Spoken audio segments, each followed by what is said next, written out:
students, this is Dr. Deepmala, Assistant Professor Mathematics, MLN College, Yamunanagar. Students, हमारा जो आज का टॉपिक रहेगा अगेन कपल्स के ऊपर ही बेस्ड है और इसमें जो फर्स्ट आर्टिकल है that is based on resultant of force and a couple. अगर आपके पास सिस्टम में एक फोर्स और कपल है then what will be the effect.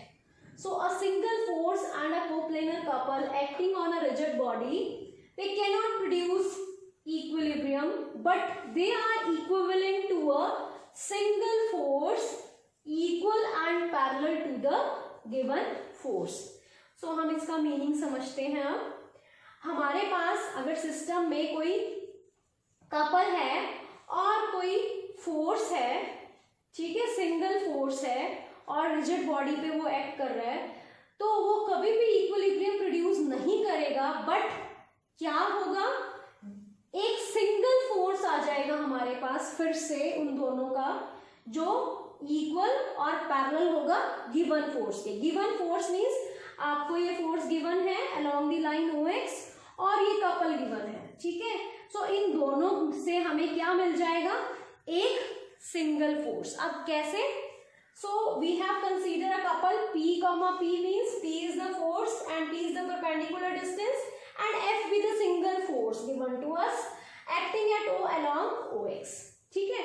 अब आपने क्या करना है, इस फोर्स को रिप्लेस करना है। इस ये जो आपके पास कपल है इसको हम रिप्लेस करेंगे by an equivalent couple Fx by an another couple which is equivalent to it Fx such that, ठीक है, हम दो कपल्स को रिप्लेस तभी करेंगे अगर वो इक्वल, आपके पास equivalent couple Fx such that one of the forces of this couple, इस तरह से कि इन दोनों का जो फोर्सेस होगा, ये जो Fx है इसमें से जो एक फोर्स होगा वो किसके ऑपोजिट होगा, x at O opposite to the given force. इस तरह से रिप्लेस करना है कि इसके ऑपोजिट होगा और इस तरह से एक्ट करेगा।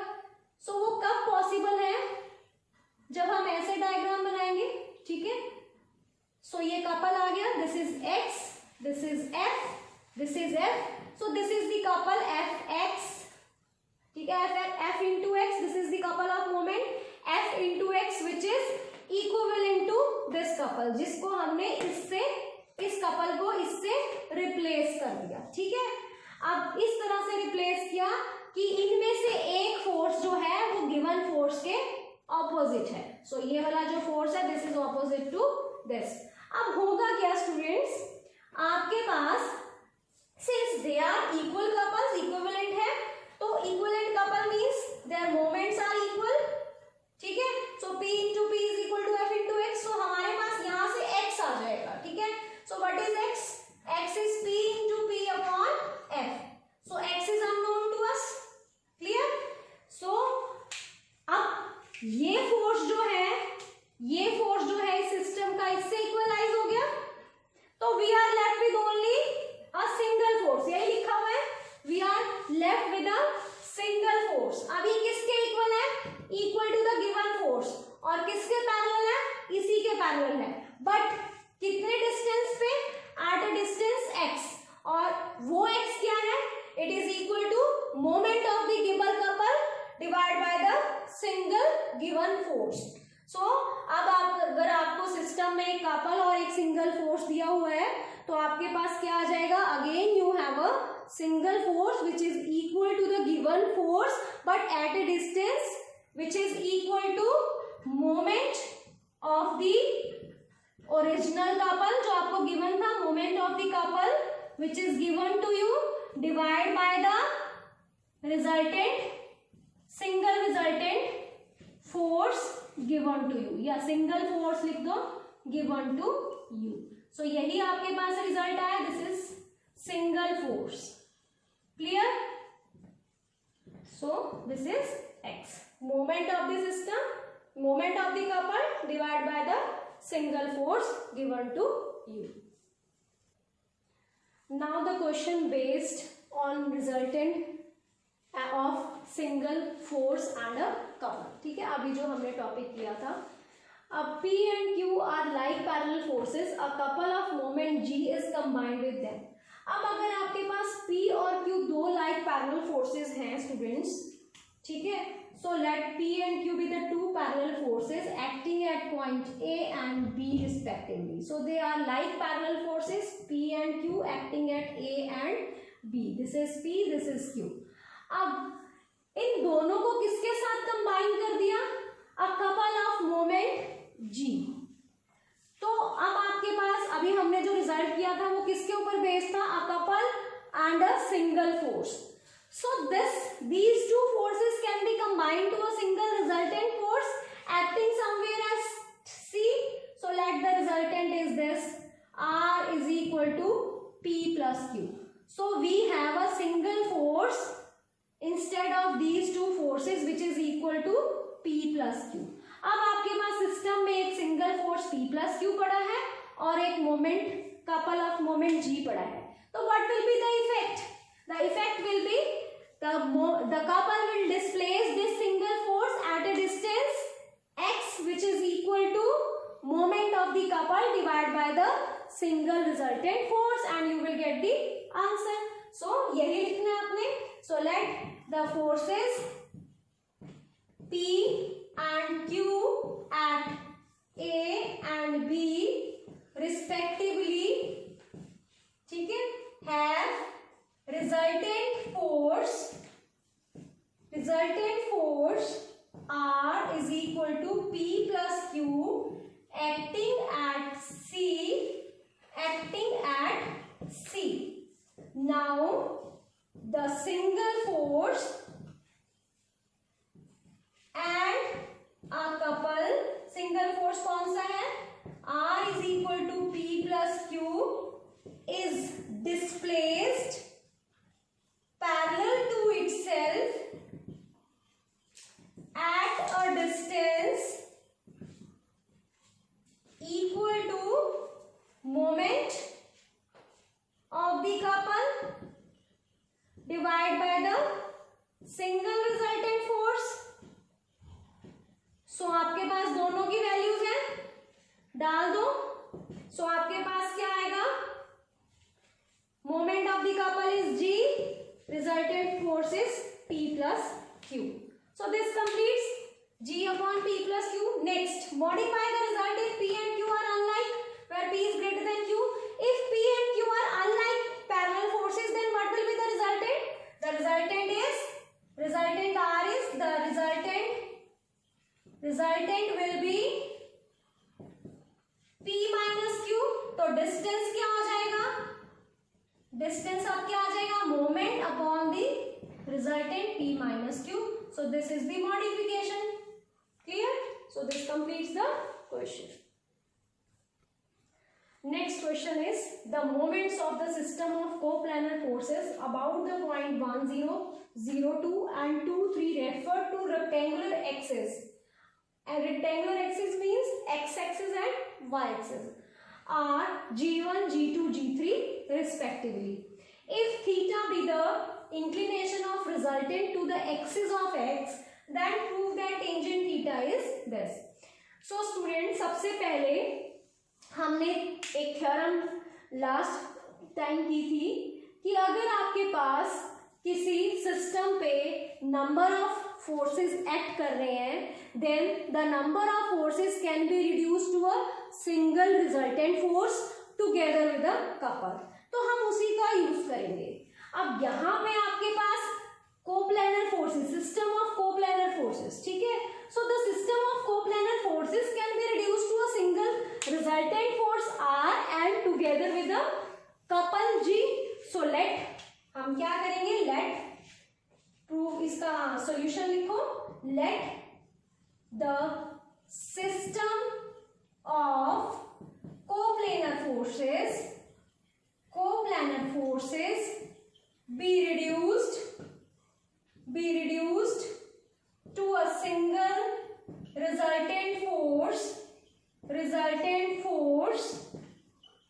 R, say R, and a couple of moment G. ठीक है, G लिख लो, ऑफ मोमेंट G. क्लियर? अब आपको ये समझ में आ गया ये लाइन कहां से आई, रिजल्टेंट R और G. So let us take rectangular axis x axis and y axis. This is the resultant force R. Let resultant force R making an angle theta with x axis. So this is the resultant force making an angle theta with x axis. Together we have a couple of moment G. This is the origin O. So let us consider a point x, y. ठीक है, अब इस point P x, y के along आप moment लो. ठीक है, moment of the forces. अब इस सिस्टम में कौन कौन से फोर्सेस हैं? ठीक है, एक तो रिजल्टेंट फोर्स है और दूसरा क्या है? कपल है मोमेंट G. सो अब आपने क्या लेना, मैंने आपको कहा है कि आपने सिस्टम की मोमेंट निकालनी है. तो सिस्टम की मोमेंट निकालने का मतलब आपने सारे फोर्सेस जो सिस्टम पे एक्ट कर रहे हैं उनकी मोमेंट निकालनी है अबाउट द पॉइंट P. सो कैसे निकलेगी अबाउट द पॉइंट P? ये जो आपके पास रिजल्टेंट फोर्स R है, इसको मैं R ना लेके इसके कंपोनेंट्स ले लेती हूँ. इस कंपोनेंट में ले लेती हूँ कैपिटल X इसका कंपोनेंट और यहाँ पे ले लेती हूँ कैपिटल Y. क्लियर? अब मैं क्या करूंगी, इस रिजल्टेंट की मोमेंट, इस फोर्स की मोमेंट की जगह अब कौन कौन से फोर्सेस आ गए सिस्टम पे? एक x और एक y. x जो है वो रिजल्टेंट का कंपोनेंट और y x डायरेक्शन में और y y डायरेक्शन में. सो क्लियर है, आपने रिजल्टेंट फोर्स की जगह x component and y component. अब दो फोर्सेस ये हैं सिस्टम में और एक कपल पड़ा है. सो आपके पास क्या आएगा? Moment low, moment of this force about the point P. So moment of the system about point P x comma y is equal to force x की moment low. This is anti clockwise x into perpendicular distance. This is y. ठीक है, ये y distance है और ये कितना है? x. ये डिस्टेंस कितना है? x. सो आपके पास क्या आ गया? x into Y. अब आप y की लो, y is clockwise minus y clockwise के लिए माइनस y इंटू एक्स. ठीक है, और कौन सा फोर्स? एक कपल पड़ा है प्लस g. तो टोटल मोमेंट कितनी हो गई सिस्टम की? Minus x into Y, y into x plus g. जहां पे हमने g को तो पहले डिफाइन कर दिया, x और y को डिफाइन नहीं किया. Where x comma y be the components of resultant force are along x and y direction. या x and y axis आप लिख सकते हैं along the axis. So this is clear.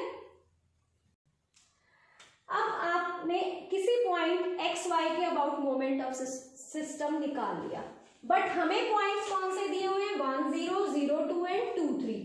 So 1 0 1 0 1 0 is, कोई भी पॉइंट 1 0 कहाँ पे होगा? जहां पे, यहाँ पे कहीं पे ले लो. This is 1 0.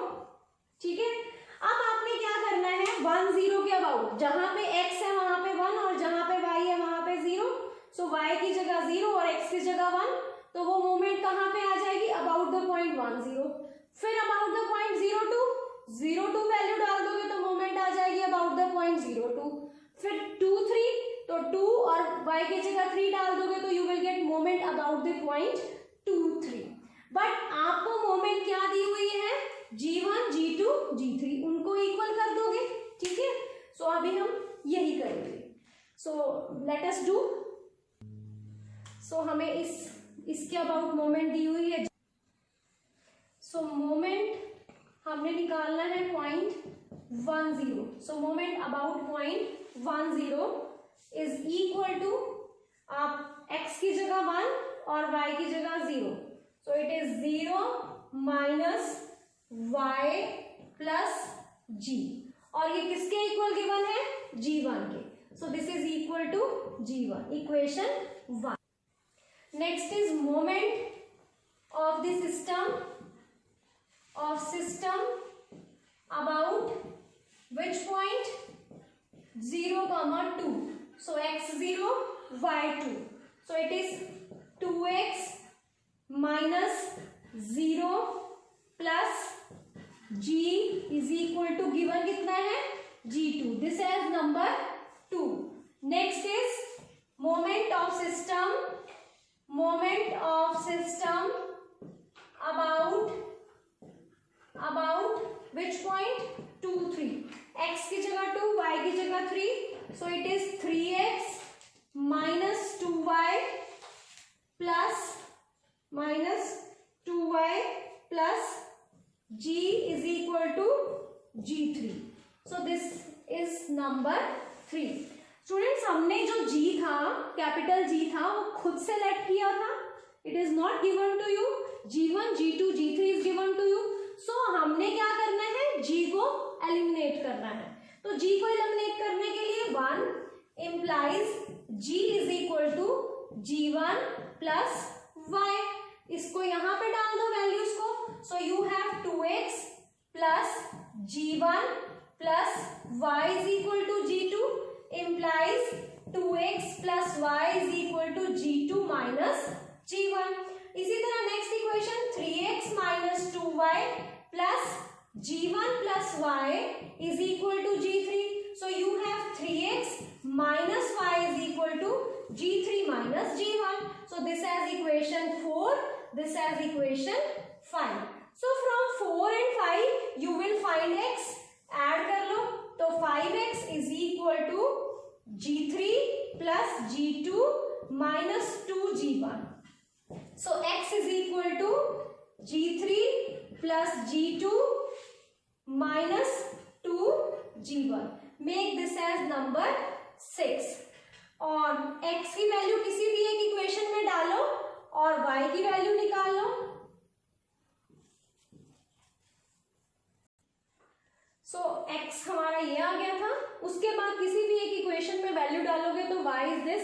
हमने निकालना क्या है स्टूडेंट्स, हमने निकालना था tangent theta, the angle which resultant makes with x axis. So x क्या था, component of r along x direction, और y क्या था, component of r along y direction. And r makes an angle theta with x axis. तो capital X क्या आ जाएगा, r cos theta, और कैपिटल Y क्या आ जाएगा, r sin theta. So what is tangent theta, y upon x. So tangent theta is y by x. This is value of y, this is value of x. So after dividing you will get 3g2 minus g1 minus 2g3. Divide में आपके पास आ जाएगा g3 plus g2 minus 2g1. So this completes the question. Next question. The moments of a force about point 0, 0, 10, 0, 0, 5 are 184, minus 46 and 249 kg meter. Find where the force meets the axis of x and find its components parallel to the coordinate axis. So इसमें भी same आपके पास forces given है. तो the system of forces can be reduced to a single force and together with a couple of moment g. So फिर से let the system of forces,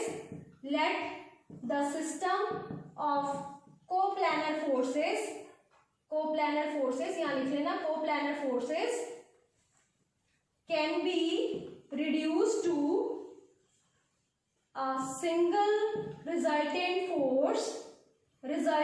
force are making an angle theta with x axis and together with a couple of moment g. Clear?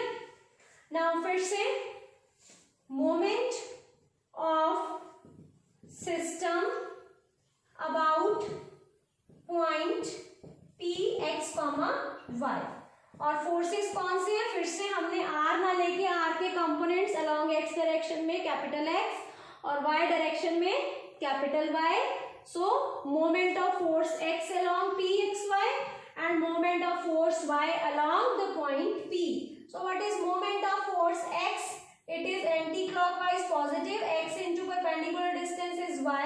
this is y, and this is clockwise minus y into x together with the couple of moment g. So this is the total moment of the system. एक तो g तो आपके पास पड़ा ही था system में, और ये moment किसकी आ गई, फोर्सेस की. तो टोटल मोमेंट कैसे आए, इनको ऐड कर दिया. So this is the moment of the system about point X Y. अब आपको कौन कौन से पॉइंट्स गिवन है, 0 0 के अबाउट आपको मोमेंट दी हुई है, 10 0 के और 0 5 के.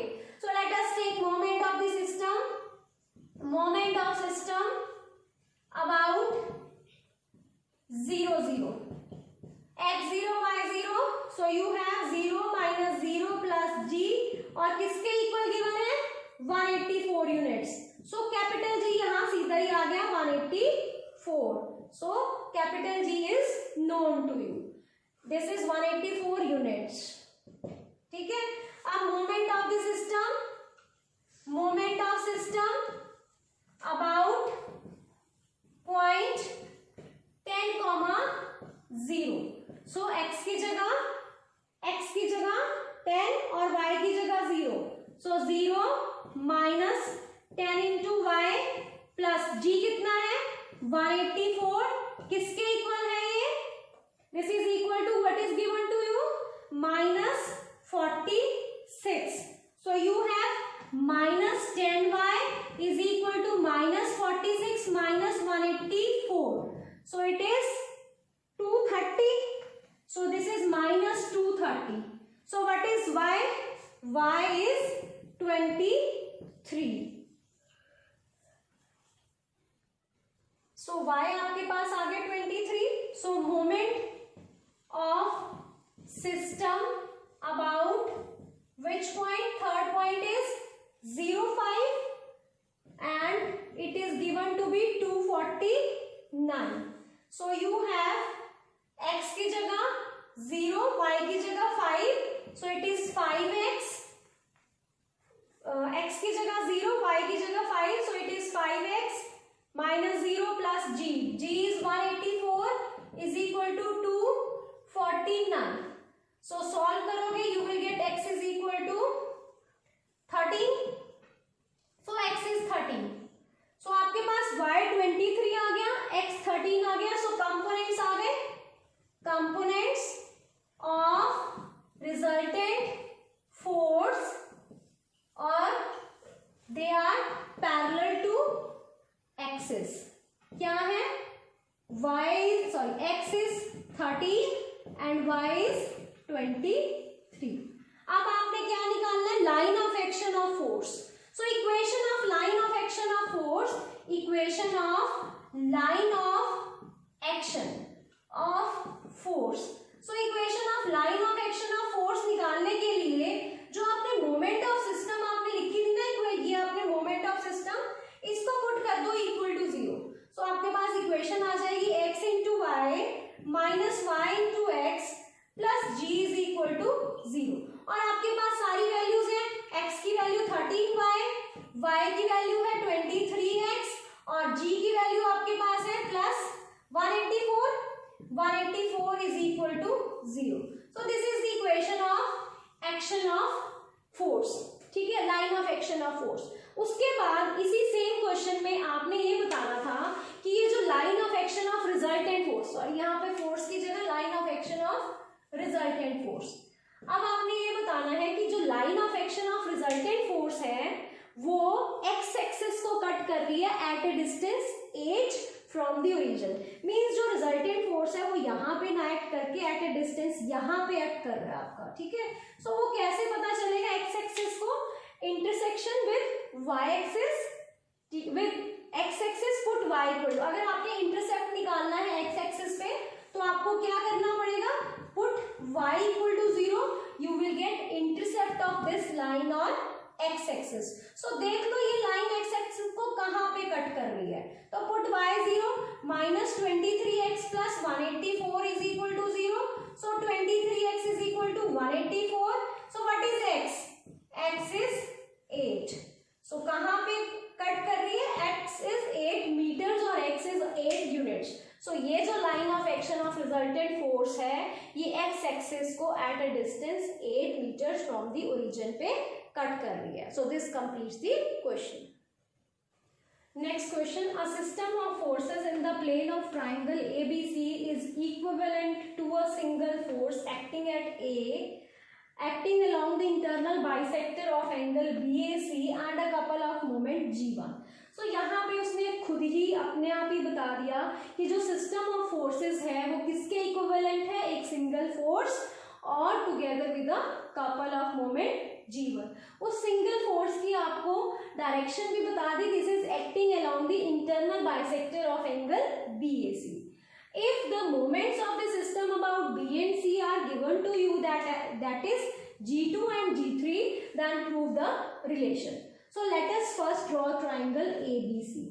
So this is the triangle ABC, any triangle ABC, A, B, C.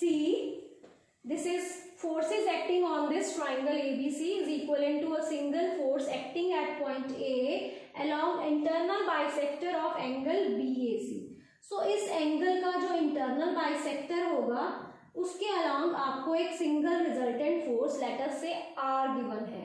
So internal bisector means this is A/2, this is A/2 और इस रिजल्टेंट के साथ साथ आपको क्या गिवन है, एक कपल ऑफ मोमेंट G1 और आपको सिस्टम की जो यहाँ पे G मोमेंट अबाउट B दी हुई है G2 और मोमेंट अबाउट C दी हुई है G3. So let us find moments of the forces about G2 and G3. ठीक है, so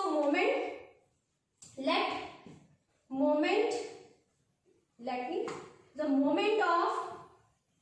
moment of system of forces about B is equal to moment of this R anti-clockwise.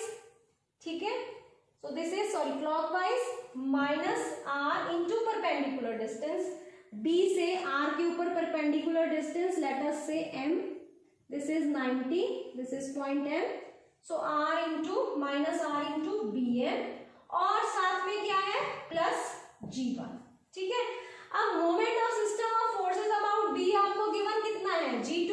सो आपके पास एक equation बन गई G2 is equal to minus R into BM plus G1. अब आपने जो खुद से लेट किया होता है उसको आपने एलिमिनेट करना होता है, it means you have to eliminate R. अब BM की वैल्यू निकालो, this is a right triangle, this BMA in right triangle BMA BM upon AB side ले लो, AB C के सामने वाली side small c is equal to, this is angle perpendicular, this is hypotenuse. So it is sine of the angle A/2. So BM is equal to C sine A/2. So put the value. So G2 is equal to minus R into C times sine A/2 plus G1. This is equation 1. अब next हम moment निकाल लेते हैं about C. Moment of system of forces about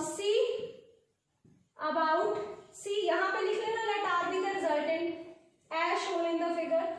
So this is equal to, अब इसकी movement about C anti clockwise positive, R into perpendicular, C से इस line के ऊपर perpendicular, let this is CN. So it is CN plus the system. G1 आपको movement दी हुई है और यहाँ पे आपके पास कितनी मूवमेंट है G3. ठीक है, सो R into CN की वैल्यू इस ट्राइंगल से ले लो, this is 90 also. So in right triangle ANC what is, आपने क्या निकालना है CN, what is CN upon जिसके सामने वाली साइड B अपॉन AC. ठीक है, सो दिस इज परपेंडिकुलर, 90 के सामने वाली hypotenuse, so it is sine A/2 again. So what is CN? This is B sin A/2. So CN की वैल्यू यहाँ डाल दो. So it is B sin A/2 plus G1. This is equation 2. अब आपने क्या करना है, R को एलिमिनेट. देखो R को एलिमिनेट कैसे करोगे, इस इक्वेशन को मल्टीप्लाई कर दो B के साथ, इस इक्वेशन को मल्टीप्लाई कर दो C के साथ और ऐड करो. तो ये कैंसिल हो जाएंगे. So you have B times G2 plus C times G3 is equal to B plus C times G1. I think this proves the relation. ठीक है. So this completes the question also. So students, thanks for watching the video.